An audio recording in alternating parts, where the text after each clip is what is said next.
Good morning, everyone. Good to see you, virtually, I suppose. So to my left, I have Sandy Adam, Chairman of Springfield, over 30 years experience of property development and investment, Chairman of Springfield Properties. To my right, I have Iain Logan, who is the CFO, acting CFO from March to June, and he was the outstanding candidate and was appointed CFO in July. So myself, Iain Smith, I joined Springfield approximately 20 years ago, and have been Managing Director, Chief Exec Officer for the last 12, 13 years. Okay. So, very different position from this time last year. This time last year, we had just acquired Tullochs, a Highland housebuilder, and Mac and Mick, Central Belt, Glasgow-based housebuilders. And shortly after that, we had the mini budget, and it has presented a challenging year for us. So today, I kind of want to tell you about what has happened throughout the year and led us to the results of 330 million revenue, 60 million profit, but also a bit of a look to the future and why we believe we're a good proposition going forward, and with our excellent land bank, why we've got a good proposal going forward. So during the year, we achieved a record level of completions and revenue, which is really driven by the acquisitions and through the private housing.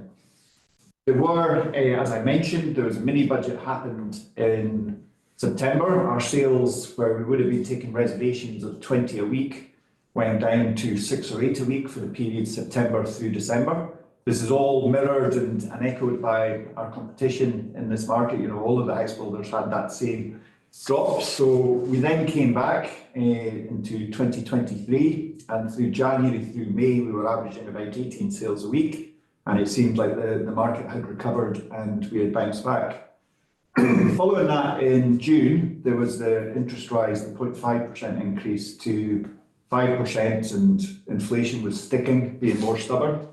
And we saw a drop off in the market from the 18 a week down to about 10. Now, what that meant was it was just at the same time as summer holidays, and we were not sure, is this just a summer holiday phenomenon? Is it a short-term thing, or is this something longer? So we've gone through the summer and we've had 8 to 10 weeks of the sales of this, and this is why when we come with our projections, we've come out with a slightly more cautious approach where we are not expecting any upturn and we are taking actions to address the sales figures as we see just now. As I say, there's been significantly lower levels of private housing reservations due to reduced home buyer confidence, cost of living crisis, all of these things. We mentioned this time last year that affordable housing, because of cost price inflation at some points peaking near 30%, we ceased activity in that and stopped any long-term contracts. That position has changed completely, and we'll explain a bit more about that. We actually have significant levels of activity that looks like it could be beginning again post-year end, but we will give more details as we go through. Our plans for PR expansion were put on hold following the Scottish Government's rent control cap. I think we've all seen the evidence of what's happening there, with Scotland having the highest rent increases in the UK at the moment. So hopefully that policy can be looked at in the future. Because of the situation that the market is in, we have decided that the right action to take is to maximise cash generation to reduce debt. And that is very much what we're focused on. And to do that, we are going to obviously reduce speculative build, which we will speak about, but also we are looking at our very large high quality owned land bank, 83% of which is planning permission, some 6,600 plots. And we're going to look at selling that at value, and that will create significant amounts of cash and reduce the debt. Next slide. Next slide, please. So managing short-term issues, decisive action taken during the year. So these were actions that we took in the first half of the year. We reduced the fixed cost base to generalised annual savings of 4 million. So we looked at our overheads, and basically that is consolidation of roles, streamlining the business, and we've managed to annualise savings of 4 million going forward. We've had a very cautious approach to opening new private developments. So in the early part of the year, unless we had certainty over sales, we were not investing in infrastructure and opening up new sites. As I'd said, we had paused entering into new long-term affordable only housing contracts, and we had ceased land buying activity, and we had managed to achieve a 3.7 million land sale. The market has been quiet on the land sale side, but it's been 12 months now since the mini budget, and it's been 12 months since the the house builders and everyone has stopped buying land, and given that that 12-month period means that there will be no replenishment of land stocks, and at some point that is going to come back, we will take advantage of the market when it comes back. Further action that we have taken post-year end, again, we are focusing on cash generation to reduce debt. We have carefully managed working capital with all speculative private house building paused. We are build based on our sales. We are not going to sell based on what we build. This will give us a significant saving in cash flow. We believe strongly that the right thing to do with the uncertainty in the market just now is to react to the market, and we will let the market lead us in what we are going to construct. We have recommenced signing shorter-term affordable-only housing contracts. We have 12 to 13 contracts sitting on the table with 460 plots, so we will tell you a bit more about those later. Further action will be taken to reduce cost base if required. We need to make sure that we're fitting our sales. Hopefully the upturn in affordable will minimise that action. Dividend payments have been paused until bank debt material reduced. We think that is a very sensible action to take given the market conditions. We've also agreed a new 12-month 18 million bank facility. This means that we will be, even in our worst case scenario, at 90% of facilities. We expect to be better than that, but it just gives us the safety and the surety going forward. Next slide. Iain. Thanks, Dennis.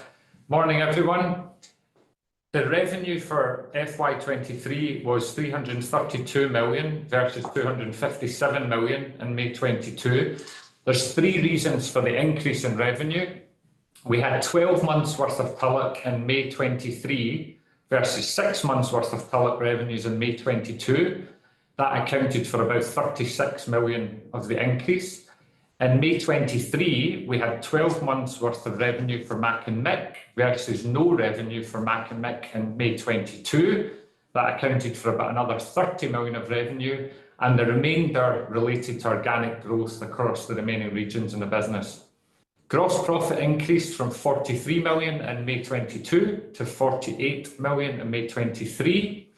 The margin in May 23 was lower at 14.5% versus 16.8% in 22. On the next slide, we'll go through some of the detail behind that. Administrative expenses, if we can go back. Admin expenses increased from 21 million to 28. Again, the increase was due to the fact that we had 12 months worth of Tulloch admin expenses versus 6 months in May 22, and we had 12 months worth of Mac and Mick expenses versus nothing in May 22. Our operating margin was 6.2% versus 8.8%. Again, that reduction was a function of the lower gross margin that we'll talk about in the next slide. Our adjusted profit before tax, which is one of the main measures we use, was 16 million versus 20.8 in May 22. And our profit after tax was 12 million versus 16 million in May 22. One of the factors that impacted in the slightly lower profit was higher bank interest costs. That was a function of the fact that interest rates are higher and our net debt was higher at May 23 than May 22. Again, we'll see that in one of the next slides. As Ines mentioned on the admin expenses, we've got annualised savings of 4 million. So as we go forward into May 24, we would expect to see that admin cost of 28 million coming down. If we can get the next slide, please. So to split some of the detail between private and affordable. So in private housing in May 23, we completed 866 homes versus 712 in May 22. Again, a function of the two acquisitions. The average selling price was significantly higher in May 23 at 293,000 a home versus 245. The Mac and Mick acquisition played a big part in that, where we had 57 home sales at an average selling price of 480k. So that, alongside some house price inflation, was the reason for pushing up that average selling price. Gross margin was at 17.7% versus 19.1% in May 22, so largely maintained, with some cost price inflation offset by house price inflation.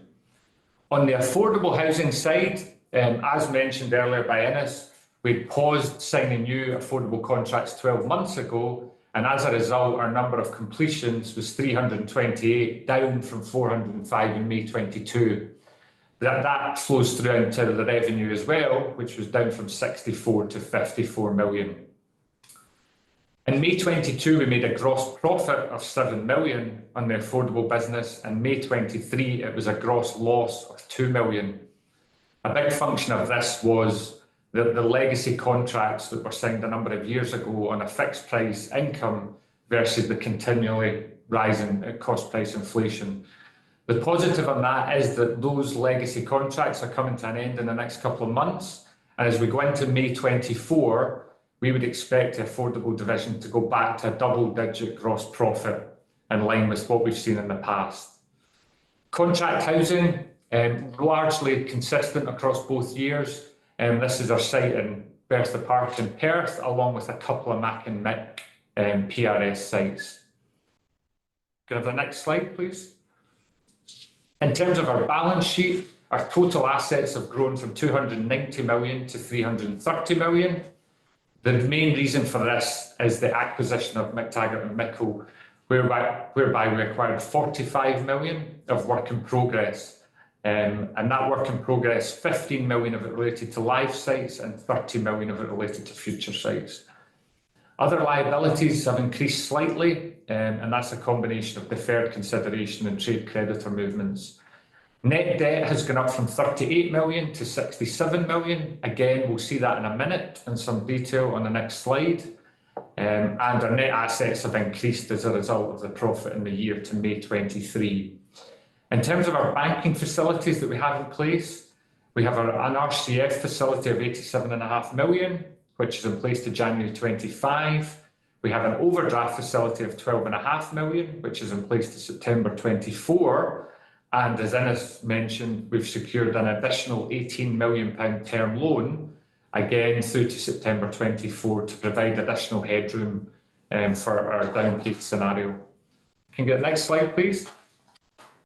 In terms of the net debt, the movement from 38 million in May 22 to 68 million in May 23, the main parts of that are land acquisitions at 16 million, tax and interest payments at 7 million, dividends of 5.6 million, the acquisition of McTaggart and Mickle, which was 16 million of cash in the year and also included the timber kit factory.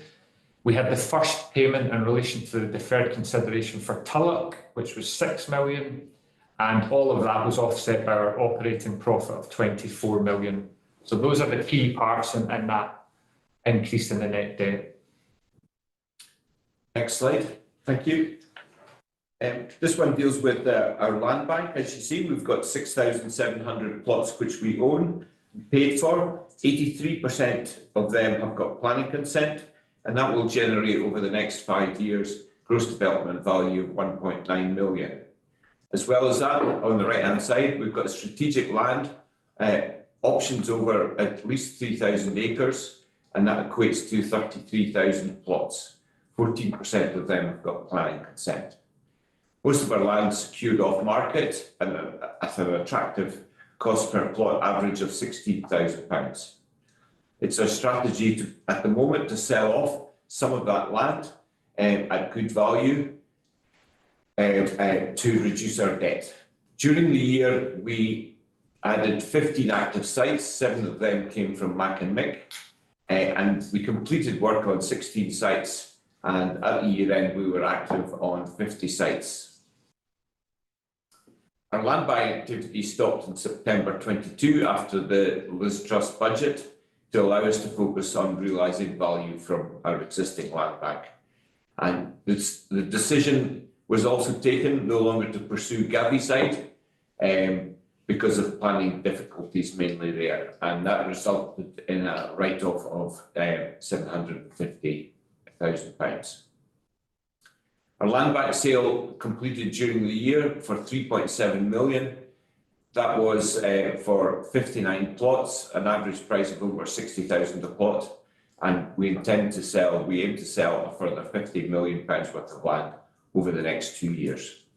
And just 2 points, and I don't mind coming back to this one. Sandy had said the GDD of 1.9 million, clearly 1.9 billion was the number we meant. And just to emphasise for the people south of the border here that the Scottish planning system is just as difficult as the English planning system. That's why the 83% with planning is such a valuable asset that we actually own. So going on to the affordable. So the background in affordable housing is really two stories, is what happened and how we got caught last year and the year before, and where it is going. And it's two very different stories. So we had, March 2020, we entered into two very large contracts, both about 18 to 20 million pounds each, for 130 flats in Glasgow, 130 flats in Edinburgh. And these were 3-year contracts, quite complicated builds, number of stories high flats. And suddenly, in March 2020, when the world was falling about because of COVID, signing into secure long-term contracts was, to us, a very sensible decision to make. However, as we know, Ukraine war and various things going on, we then got hit with build cost inflation, and build cost inflation at one point peaked at 30%. That obviously made these contracts, put them in extremely difficult positions, and we are working our way out of them. So that is really the history. And we decided at that point that we would stop entering into affordable contracts. But what has happened, and it's a very different story now, is the Scottish Government has increased the benchmark, the amount they will pay for affordable houses, by 16.9%.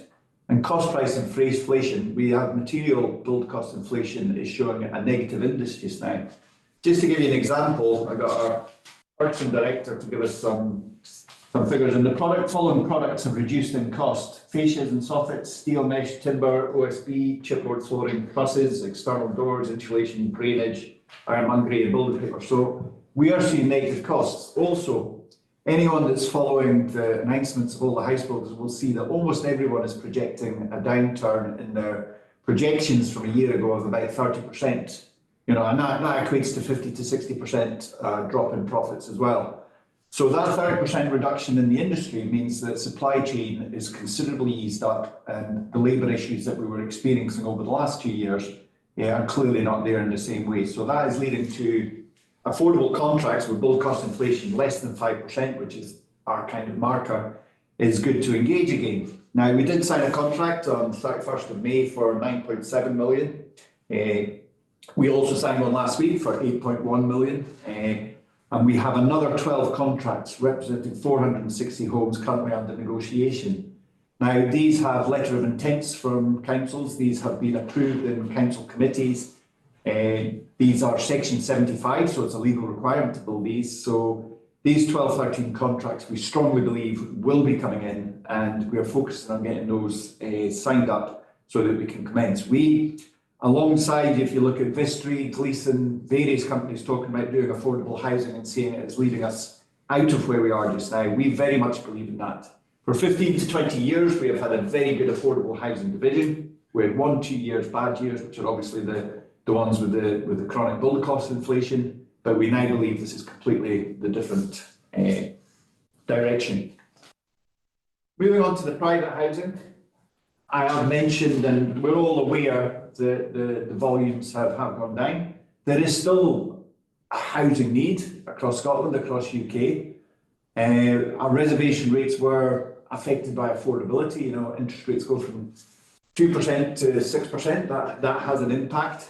And selling prices, we've been winding down the production. So selling prices have remained stable, reflecting the strength of the product and of the Scottish market.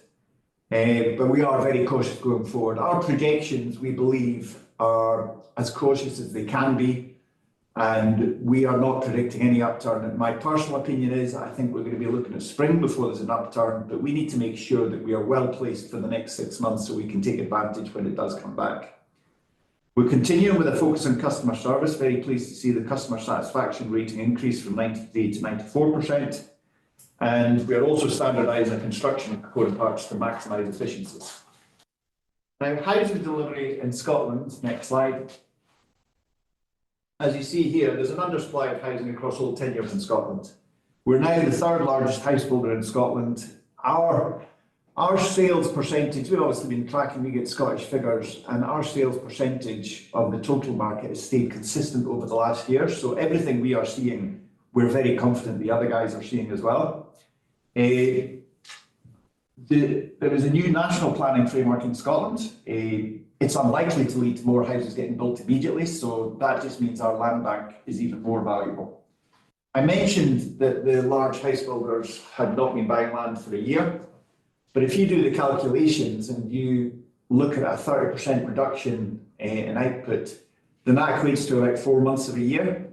So if they've stopped buying for 12 months, and if they think it's going to be flat for a couple of years, then they're going to start buying quite soon because they are eating into their existing land bank and they will need to replenish it. We are holding off up until they do, and when they do, we are well placed to sell land. We have seen year-on-year house price in Scotland showing greater resilience than the rest of the UK. And we're also seeing that, turn the page, I don't think it's on here, but there was a report recently in the Times, well, I think it was a Herald, where they were saying that in Scotland it's 30 days on average to sell a house compared to 60 days in England. On this next slide, we show the housing affordability in Scotland. And here you can see that it's still cheaper to buy than it is to rent in Scotland, which is, you see across to the left there, and green is good on this chart here, showing household income to buy is lower in Scotland. So we do believe Scotland is well placed to take advantage going forward. Moving on to the next slide, ESG, clearly doing the right thing for the right reasons has become very important, and we now have a table to show how our plan to aim towards 2045 and net zero is going to be achieved. To us, it's about environment and people. We want to be good to environment, we want to build good houses, we want our houses to be energy efficient, and we want to treat our employees and communities well. This has always been a Springfield ethos. This is a table that shows how we do it. The next slide, just to demonstrate our ESG. We talk about building sustainable houses, and Springfield for a number of years have been off-site manufacture building kits using timber and the timber frame. So we are well on the way towards building very energy efficient houses. 60 of our sites have used air source heat pumps in the past. So this is not new technology for us. We have already been doing it, and we're going to continue doing it and continue building houses that lead to cheaper energy for our customers. And so in conclusion, we're here to report record revenues, record number of completions for the full year 2023. As Ina said, we're now the third biggest house builder in Scotland. Our short-term order book has been impacted by market conditions. You know, interest rates have gone up, not so many people can afford to buy our houses, and this has resulted in a lower number of houses being built and a profit before tax going down. We now expect the profit in the year we're in, the year to 24, to be in the range of 10 to 14 million. We've got a strong focus on reducing our debt position, and we plan to do that by mainly by selling land, but by other methods as well. We're an excellent platform to take advantage of the upturn in the market with our owned land bank, 83% with planning consent, and a substantial land bank under strategic option. We've got well-established brands, you can see them at the bottom of the page there, which provide high quality, energy efficient houses across Scotland. In affordable housing, we've got a great track record, and we're very pleased to have established partnerships with housing associations and councils throughout Scotland. Scottish housing market fundamentals remains supportive. We're not building enough houses in the country of any type, and there's no sign of any change in that at the moment. I personally have experienced downturns before. This is my third one. We've navigated our way through the last two, and we will do the same with this one, and be able to take the opportunities when they arise after the downturn ends. We've built a great business here at Springfield, and we're deliberately treading water at the moment and positioning ourselves for future growth. Thank you for your time. So I think we pass on to Hannah now for questions. Any thoughts on the buy to rent market and selling packages off to investment companies? Yeah, so in Scotland, we had intervention from Scottish Government in September 22. We had 300 houses lined up to do a deal with a PRS provider, and Scottish Government introduced a rent freeze because of the cost of living crisis in an attempt to protect people with rents. We warned at the time, and we were quite vocal in our opinions, that this would just lead to less houses getting built. So our 300 house deal was cancelled, and PRS is all but stopped in Scotland. The cause now is less, well, the position now in Scotland is that less houses are getting built for rental, less houses are available, and because that is happening, every time a new property comes on, the rent increase goes up, and Scotland now has the highest rent in UK increases. This can't go on. At some point, government is going to have to backtrack, government is going to have to do something, and with our village proposition, we are in the situation where we've got sites with 2,500 houses with planning on it, and we have a ready-made market for doing affordable, doing the PRS and doing private. We will, when this market comes back, we will pursue those options again, and we think they will work well. So Scottish Government, I think, will act at some point. They can see the situation, and fingers crossed, it can only get up from zero. So I can only say positive things about the future for PRS. Thank you. You've stated before that you will sell land as a way to reduce debt, but you've had issue with the prices offered. Does that mean that buyers remain, and what will make you sell as per the RNS? Yes, so there has been 12 months of a down. All of the projections for everyone are about 30% down for next year on where they were a year ago, a year and a half, 2 years ago. So what I was trying to explain is that 30% down means roughly 4 months of not buying houses. So if they've got a year without buying houses, they will return. Now, at the moment, we have detailed discussions going on at prices that are acceptable, waiting for board approval, and that is tending to be with the private equity-backed businesses. Now, whether that is a signal or not, but the nationals are not yet in detailed discussions or ready to commit, but it will return because they are eating into their land bank. Even if they're selling 70% of their product, they are eating into the land bank. It's harder and harder to get planning permission. I know it's difficult in England as well. It's the same situation in Scotland. So we have a very valuable long land bank, and we can sell pieces of land that do not affect our sales budget because they are large sites. So we will still get our 60 houses per year on that site, in addition to selling sections of land for, say, 60 to 80 plots. So we do believe that market will return, but we are not giving it away, and we need to do it at a price that is right for us and represents value. Thank you. When do you think you'll be able to restart dividend payments?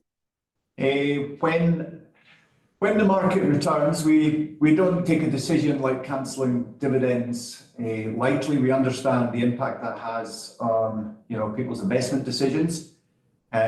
We would expect we need to get the debt down to a manageable, well-controlled level, and when we get that, we will return. So I think we're saying publicly that when debt is materially down, what that exact number is, I'm not putting out there, but you can look at what we used to pay dividends at and what the debt levels was, and probably make a judgment on that. Okay, thank you. There's a couple of questions here regarding the timing of yesterday's full year results release. Why did this happen in the middle of the day rather than at 7 a.m? Yes, we wanted it to happen at 7 a.m. We had various logistical issues with signing things up with auditors and getting accounts filed and getting everything sorted out and all the I's dotted and the T's crossed. I'm afraid bureaucracy got in the way, and we apologise for that. And that really was as simple as that. Thank you. Are most of your homes built with heat pumps now instead of boilers?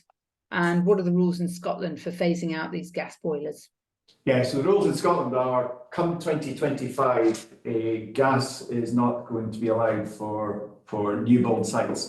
We are currently going through a process where we have 5 or 6 brands, and with that comes 30 or 40 houses each. So we have about 200 houses in our portfolio that we are narrowing down to 40 houses that will all be adaptable to ground source, air source heat pump, various different ways. So we will be building completely energy efficient, non-direct fossil fuel heated houses by 2025. This will also give us an opportunity, by having only 40 house types instead of 200 house types, so getting significant efficiencies. So the windows will be the same, the kit manufacture will be significantly more straightforward, the construction techniques will be more straightforward, more uniform throughout the group. So this actually gives us a good opportunity. We have found with the air source heat pumps that we've installed with our customers, we have found customers move in and they adapt very quickly to the different heating system, and it works very well. And we've even installed these things in Braemar, which is one of the coldest places in Scotland, and it works perfectly adequately well. Good place to test it. Yeah. Taking, I guess, a slightly contrary view here, this investor wants to know, is selling the land bank really a good option? Because we all know how expensive buying new land is. Yes, it's a good option when you're paying 7% interest on debt. So yes, it's where we are. We've done a lot we can sell 800 to 1,000 plots of our land bank and not affect our sales, and get, the plan is to get 50 million pounds worth of cash in over the next 2 years, which will make significant inroads in our debt and give us opportunities to take advantage of the upturn when it comes. It's really important for us that throughout history, every time there's a recession or there's a downturn, there's always opportunities coming out of it, and we want to be in a place that we can take advantage of opportunities when we come out of the downturn that we are in just now. Sandy's had various experience. Most of his best deals have happened on the way out of these things. Okay, indeed. Okay, well then, continuing on the theme of land banks, does the 50 million sale of the land bank reduce the 1.9 billion gross development value figure, and if so, by what extent?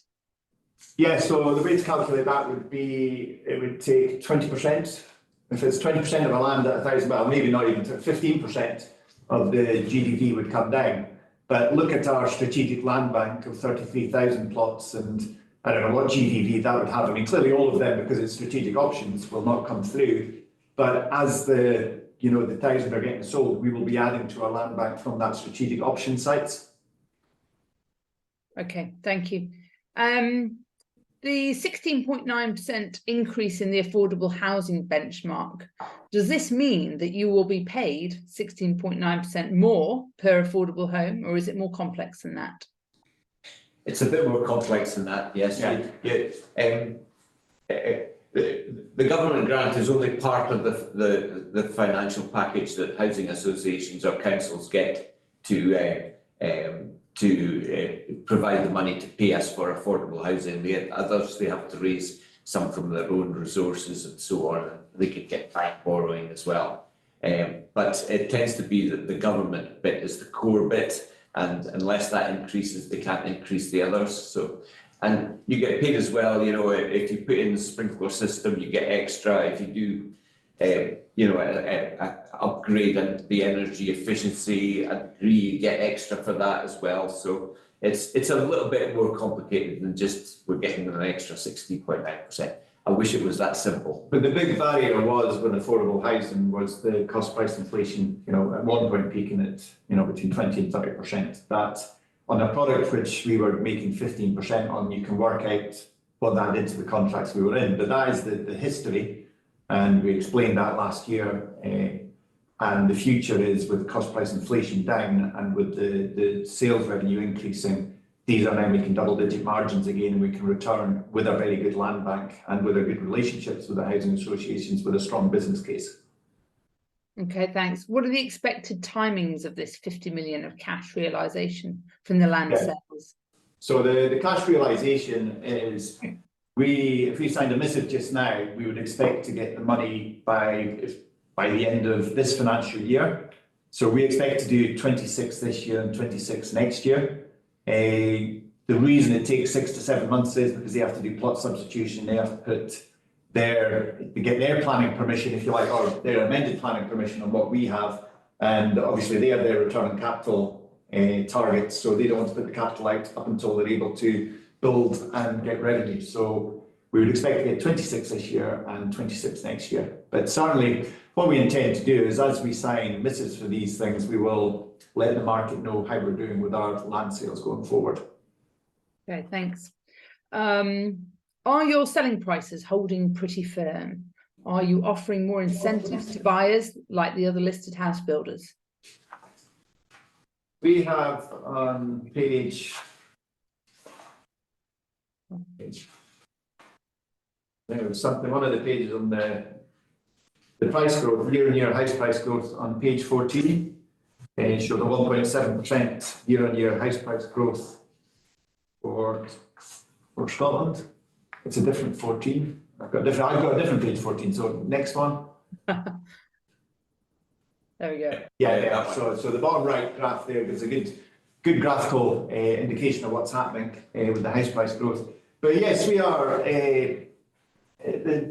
As I say, our percentage share of the market has stayed the same, consistent over the last year. So we know that what we're seeing is the same as what the other guys are seeing. The issue is mortgages are more expensive. It's not you give 2% off, suddenly the mortgage is 2% cheaper. It's not. That's not our huge purchasing decision. You know, the deposit is 2% less. That isn't the driving factor on discounts. But yeah, we've got enough margin in our houses to offer some things. So yes, if we need to push something across the line, clearly we're going to push it across the line.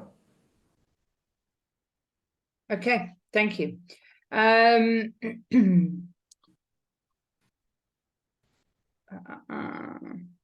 have you restructured the business? Is it largely a case of restructuring as part of the integration of the acquisitions? Yes, I think that's a fair thing. But we're also, if we're building less houses, we need less functions and less people to do that. And we take these decisions. It's extremely difficult. For every time we make a redundancy, there's a family behind that. And, you know, it's not something we take lightly, but the situation is that, you know, if we're 30% down on turnover, then we have had to take actions to make ourselves more efficient. There's little point in building houses and, you know, giving all the money away on overheads. So yeah, we some of the restructuring, I mean, by deciding if we have 30 active sites and we have 2 specs to build on each site, that equates to about 600k a week in expenditure. So just by stopping those 2 speculative builds on each site, which is not a lot, we're saving 600k in outgoings. And I think we're back to old days where we used to wait for a reservation and a missive. And it's important to mention in Scotland, when someone signs a missive, they are in contract. So when we now get a reservation and a missive and we start building, we've got confidence that that will hand over, because to get a missive, you have to have proof of funding. And it's extremely expensive to cancel a missive from a customer point of view. So we've got a stronger, more robust selling system in Scotland than the exchange of contract system in England, where someone can walk away.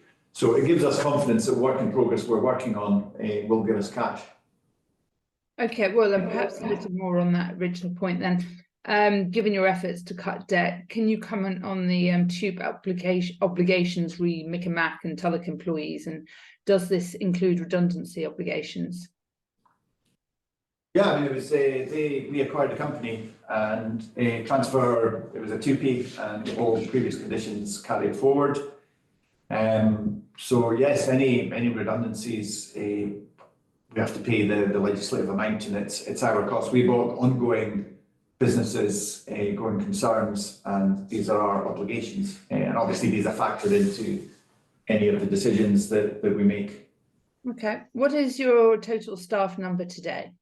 We have 750 on the books now. Yeah. We probably at peak we're about 905. So you can see the adjustments we've had to make. Do you get the sense that PRS partners are keen to restart activity if and when rent restrictions are relaxed?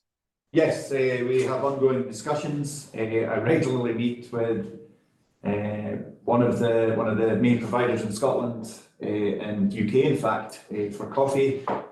We are putting as much pressure as we can. I mean, the situation in Scotland now is that the rent cap is only on private. There's a different rent cap for affordable, which is obviously the lowest paid, and people probably in bigger prices through cost of living, and they can get a 7% to 8% increase because it's inflation linked, not this 3% rent cap that is there on private. So it is a crazy system, and fingers crossed somebody resolves something. And there is a huge need for rental properties in Scotland, as in England. And clearly capping rents isn't going to lead to more houses, so there needs to be a different methodology applied to it. Okay, thank you. Do you have an AI strategy? An AI strategy, someone to do my job, a computer to do my job, yeah. I mean, we'd have to speak to the IT department. Houses still need people to build them. Clearly. I think the short answer to that is no. Not yet. A virtual chief executive. Yeah. I was getting that impression. Thank you. Right. Well, this is our final question, unless anyone has any more to submit. Are you seeing any different trends in demand across your different brands, your price points or locations, or are they all largely tracking the broader market?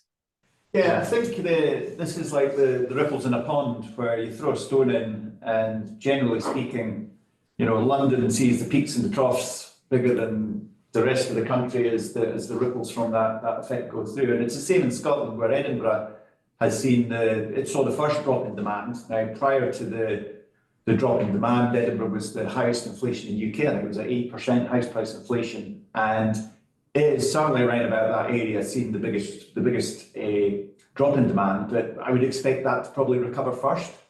But as you start getting further north and further away from the epicentre, then the actual impact is less and less. If we look at our hometown of Moray, or our home region, between the period September and December 2022, we actually had higher sales than the previous year, September to December, and that was after the mini budget. So there's some bizarre things. I think it is harder for people entering the market. Those are certainly the guys and the people that are struggling the most to buy houses on an affordability basis. But as time goes on and less houses are built, then the housing crisis just gets more and more acute. So yeah, the market needs to adjust to higher interest rates. I mean, I think clearly there's an interest rate decision today, but the mortgage rates have been between 4.5% and 6% over the last year. And people are going to have to adjust. Maybe you don't get a new car or holiday and a new house in the same year, and people need to adjust to that going forward. Housing needs to be, it's the decision to move house if you extend your family is kind of one that you have to make. So yeah, it's a short-term blip. We've seen these before, short in historical terms. We've seen these before, and the market will recover, but until it does, we are doing everything we can to make sure the business is well positioned going forward. We have had another question coming in. Okay. Inflation based. How much cheaper is it to build a home now than last year?